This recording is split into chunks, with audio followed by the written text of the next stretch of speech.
नमस्कार, एक बार फिर स्वागत है आप सभी का दक्ष एजुकेशन पॉइंट में।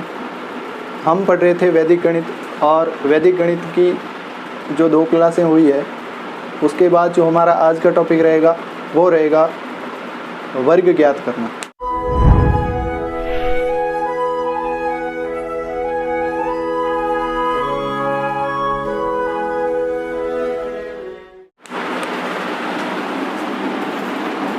वर्ग ज्ञात करना। देखिए, वर्ग ज्ञात करना, उससे पहले हमने गुणा करना सीखा था। तो गुणा और वर्ग देखिए क्या अंतर है दोनों में। गुणा और ये है आपका वर्ग। देखिए, गुणा किसी भी 2 संख्या को गुणा करना, चाहे वो संख्या समान है या अलग अलग है, उससे कोई फर्क नहीं पड़ता, गुणा कर सकते हैं। वर्ग क्या होता है, देखिए वर्ग हम स्क्वायर जब भी किसी संख्या का करते हैं, जैसे 12 का वर्ग, इसका मतलब होता है 12 गुणा 12। यानी कि जो समान संख्या को आपस में क्या करना, गुणा करना, क्या कहलाता है, वर्ग। जैसे 13 गुणा 13, 2 गुणा 2, 5 गुणा 5, 21 गुणा 21। ये क्या है, समान संख्या आपस में क्या हो रही है, गुणा। और इसे ही हम क्या कहते हैं, वर्ग का नाम देते हैं स्क्वायर कहते हैं। यानी एक ही संख्या को 2 बार क्या करना, गुणा। 21 गुणा 21 2 बार लिख के क्या करना, उसको गुणा। और गुणा के अंदर तो आप बेसिकली पढ़ते हैं किसी भी संख्याओं का गुणा, जिसमें समान संख्याओं का भी हो सकता है और अलग अलग संख्या का भी हो सकता है। अब देखिए, हमने गुणा करने की जो विधियां पढ़ी है, उन विधियों को एक बार 2 सेकंड के लिए मैं यहाँ लिखता हूँ। एकाधिकेन पूर्वेण, एक न्यूनेन पूर्वेण, निखिलम आधार उपाधार, और ऊर्ध्व तिर्यक व्याम। ये 4 विधि से हमने गुणा करना सीखा था। अब देखिए, यही विधि किस में काम आएगी, वर्ग ज्ञात करने में। एक न्यूनन विधि वर्ग ज्ञात करने में काम नहीं आएगी। निखिलम आधार उपाधार विधि, जिसका नाम है वर्ग ज्ञात करने में याव दूनी ताव दूनम वर्ग च योज्यत, और ऊर्ध्व तिर्यक भ्याम को कहा जाता है द्वंद्व योग विधि से वर्ग ज्ञात करना। तो वर्ग ज्ञात करने की जो हमारे पास विधियां हो गई वो कितनी हो गई, एक तो हो गई एकाधिकेन पूर्वेण, दूसरी हो गई यावदूनी तावदूनम वर्ग च योज्यत, यानी कि निखिलम विधि है जिससे हम गुणा करना सीखेंगे आज। जो हमने कल की क्लास में सीखा था, उसी से हम क्या करेंगे, आज वर्ग ज्ञात करेंगे। और वर्ग ज्ञात करने की विधि, जिसका नाम निखिलम विधि भी लिखा हुआ आ सकता है, आधार उपाधार विधि भी आ सकता है, और यावदूनी तावदूनम वर्ग च योज्यत, ये विधि का नाम भी आ सकता है। अब देखिए, ऊर्ध्व तिर्यक भ्याम विधि, जिसे हम कहते हैं द्वंद्व योग विधि, और इसमें एक विधि है अनुरूपेण विधि। अनुरूपेण विधि, जो सूत्र के रूप में हम जिससे वर्ग ज्ञात करते हैं, a + b का होल स्क्वायर जो होता है a² + 2ab + b², उसी सूत्र से ये क्या होता है, वर्ग ज्ञात किया जाता है। तो अब हमारे टॉपिक पे आ जाते हैं हम, वर्ग ज्ञात करना। वर्ग ज्ञात करने की जो विधि है, जिसका नाम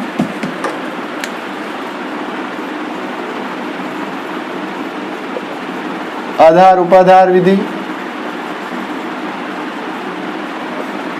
इसी विधि का नाम है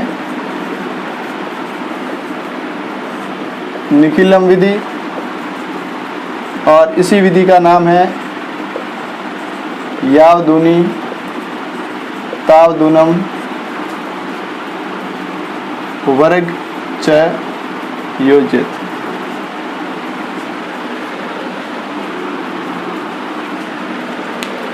अब वर्ग ज्ञात करने की जो विधि है ये आपके अभी कोर्स में है 2020 ब्लूप्रिंट में, यानी कि प्रश्नावली जो है उसमें आपके क्वेश्चन जो दिए हुए हैं वो केवल इस विधि के दिए हुए हैं, वर्ग ज्ञात करना। इसके अलावा इष्ट संख्या से इष्ट संख्या विधि भी है आपकी कोर्स में, जिसे संकलन व्यकलन विधि भी कहा जाता है, वो भी है। देखिए टाइम रहा तो उन विधियों को पढ़ेंगे, नहीं तो अभी जो आपके सिलेबस में उसको तो पहले पढ़ना ही है। अब बात करता हूँ मैं पहले, सबसे पहले आधार विधि की, यानी कि जिसमें आधार हो, और दूसरी हम बात करेंगे जिसमें उपाधार विधि की बात। तो हमने गुणा करना हुआ सीखा था, जैसे मैं लिखता हूँ 13 गुणा 13। तो जो हमने गुणा करने की विधि पढ़ी थी, निखिलम विधि या आधार उपाधार विधि, उससे हम सीधा क्या लिखते हैं यहाँ आधार। आधार कितना है हमारे पास 10। फिर क्या निकालते थे हम, विचलन निकालते थे। विचलन कैसे निकालते थे, संख्या में से आधार घटाना, संख्या में से आधार घटाना। यहाँ पे देखिए विचलन होगा वो समान आएगा, क्योंकि यहाँ पे क्या करना है वर्ग, और वर्ग में दोनों संख्या क्या होगी समान होगी। इसको लिखते हैं 13 + 3 और इसको भी लिखते हैं 13 + 3। हम दो खंड बनाते थे, प्रथम खंड में हम क्या लिखते थे 13 + 3, और यहाँ क्या कर लेते विचलन का गुणा। यहाँ कितना आ गया 9 और ये कितना हो गया 16। अब द्वितीय खंड में एक अंक आ रहा है, हम सीधे जब भी द्वितीय खंड के अंक आ रहे हैं उससे पहले आपको क्या देखना है आधार देखना है। आधार कितना है 10, आधार 10 है, 10 के अंदर एक 0 है, इसका मतलब यहाँ पे एक अंक आएगा, और यहाँ पे ऑलरेडी पहले से एक अंक ही है, यानी कि ये आपका क्या हो जाएगा उत्तर। अब देखिए यहाँ से एक बात निकल के आ रही है, एक फॉर्मूला बन रहा है। क्या फॉर्मूला बन रहा है देखिए, 13 क्या है संख्या, क्या है संख्या। उपाधार विधि को हम बाद में लिख देंगे। 13 क्या है संख्या, प्लस 3 क्या है विचलन,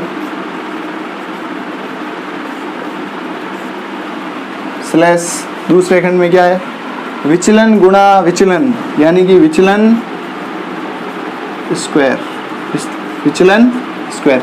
तो हमारे पास एक नया सूत्र प्राप्त हुआ। देखिए इसे कहते हैं निखिलम विधि से वर्ग ज्ञात करने का सूत्र। सूत्र का पता हमने लगा दिया, आपको सूत्र याद नहीं करना है, आपको समझना है, और आपने अभी जो सूत्र है बिल्कुल सरल भाषा में समझ लिया है। अब देखते हैं आगे,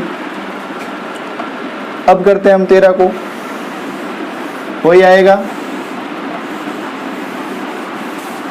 सूत्र हमारे पास है।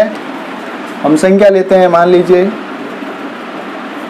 16 ले लिया, तो क्या आएगी 16 की जगह आप 93 ले लीजिए। आधार कितना माना 100, विचलन कितना हुआ 93 का वर्ग ज्ञात करना है। तो आधार विधि से करेंगे और उपाधार से भी करेंगे। अब देखिए 93 विचलन, विचलन कैसे ज्ञात करते हैं, संख्या में से आधार घटाना, यानी -7 व -7, दो बार विचलन आ गया है। यहाँ आ गया 93 - 7, 93 - 7।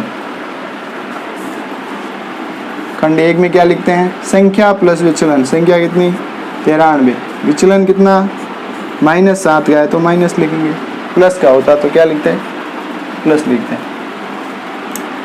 अब यहाँ पे द्वितीय खंड में क्या आता है विचलन गुणा विचलन, या विचलन का स्क्वायर कहते हैं जिसे। यहाँ कितना आ गया 86 और यहाँ कितना आ गया 49। तो देखिए यहाँ पे हमने जैसे ही 7 गुणा 7 किया, -7 गुणा -7 प्लस के 49 हो गए। जैसे ही द्वितीय खंड में हमारे पास 2 अंक प्राप्त हुए, हमने आधार को देखा, आधार में 2 जीरो है, 100 आधार 100 है, 100 में कितने जीरो है, 2 जीरो। तो यहाँ पे कितने अंक आएंगे, 2 अंक। तो यहाँ पे हमने दोनों अंकों को लिख दिया और यहाँ पे बाकी जो अंक बच गए उनको भी यहाँ पे लिख दिया। तो हमारा जो आंसर आया वो कितना आया, 8649। तो आपकी आधार विधि कंप्लीट हो जानी चाहिए। अब देखिए सूत्र आपके दिमाग में बिल्कुल बैठ जाना चाहिए, आपको सूत्र बनाना आना चाहिए, रटना नहीं है। तो देखिए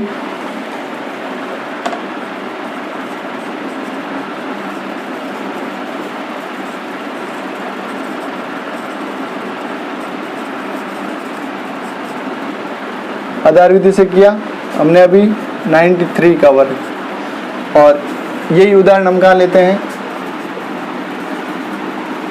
उपाधार विधि से 93 का क्या निकालना है, वर्ग। अब उपाधार विधि में क्या होता है, देखिए हम लिखते हैं सबसे पहले आधार, यहाँ लिखते हैं 93, यहाँ भी लिखते हैं 93। आधार कितना है, 10 मानते हैं, तो उपाधार कितना हो गया, 90, और उपाधार अंक कितना हो गया, 9। आधार हमने अगर 10 माना है, 100 मानते तो हमने अभी किया था आधार विधि से, हमारा जो उत्तर आया था 8649 आया था। अभी हम कर रहे हैं उपाधार विधि से। जब भी हम उपाधार विधि से करेंगे तो हमें उपाधार मानना पड़ेगा, यानी कि 10 को कितने से गुणा कर रहे हैं, 9 से, तब 90 आ रहा है और 90 के आसपास ये संख्या है, तो उपाधार 90 होगा और उपाधार अंक क्या होगा, 9। उसके बाद क्या निकालना हमें, विचलन। विचलन कितना है, कैसे निकालेंगे, 93 माइनस 90 प्लस 3 व प्लस 3। अब देखिए हमारे पास सूत्र क्या है, संख्या प्लस विचलन। यहाँ पे भी हम लिख सकते हैं, द्वितीय खंड में, प्रथम खंड में हम लिखते हैं संख्या प्लस विचलन, और दूसरे खंड में लिखते हैं विचलन का स्क्वायर। अब देखिए संख्या कितनी है,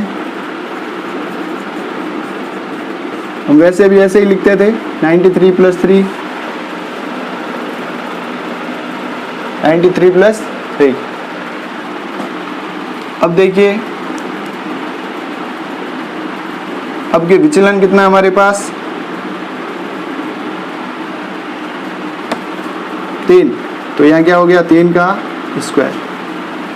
अब देखिए हमारे पास जो हमने उपाधार विधि से गुणा करना सीखा था, उस समय हमने क्या किया था, ये तो केवल आधार विधि से गुणा था, तो उपाधार अंक क्या काम आ रहा है, यहाँ पे काम आएगा। उपाधार अंक क्या होगा, यहाँ पे आपके गुणा होगा। उपाधार विधि में केवल इतना ही अंतर आता है, आधार विधि और उपाधार विधि में एकमात्र अंतर है, वो है संख्या और विचलन। जो पहला खंड है उसके साथ क्या होता है, उपाधार अंक का गुणा होता है। यहाँ पे उपाधार अंक कैसे निकालते हैं, उपाधार बट्टे आधार, 9, तो 9 का क्या करेंगे हम, गुणा। अब यहाँ क्या आ गया, 9, यहाँ कितना आ गए, 96, 9 से क्या होगा, गुणा होगा। अब 96 को जैसे ही हम 9 से गुणा करते हैं क्या आता है, 54, कितना आ गया, 864, और ये कितना आ गया, 9। अब हम द्वितीय खंड में हमारे पास फाइनल अंक आ गया 1। जैसे ही हमारे पास 1 अंक आया, हम देखेंगे आधार को, आधार में कितने जीरो है, यहाँ पे कितने जीरो है, 1 जीरो, तो यहाँ पे क्या लिख देंगे, 1 अंक, और बाकी अंक दूसरे खंड में वही लिखे जाएंगे, यानी कि हमारा उत्तर वही रहेगा, क्या, 8649। इस विधि से भी किया हमने और उपाधार विधि से, दोनों विधि से आप कर सकते हैं। आपको दोनों विधियां समझ में आ जानी चाहिए। केवल जब आधार विधि हो तो संख्या प्लस विचलन, और द्वितीय खंड में क्या आएगा, विचलन का स्क्वायर। और जब उपाधार विधि से कर रहे हो तो उस समय आपको प्रथम खंड को उपाधार अंक से क्या करना है, गुणा करना है। तो मेरे हिसाब से आधार और उपाधार विधि से वर्ग ज्ञात करने की विधि में आपको कोई भी डाउट नहीं होना चाहिए, कोई प्रॉब्लम नहीं होनी चाहिए।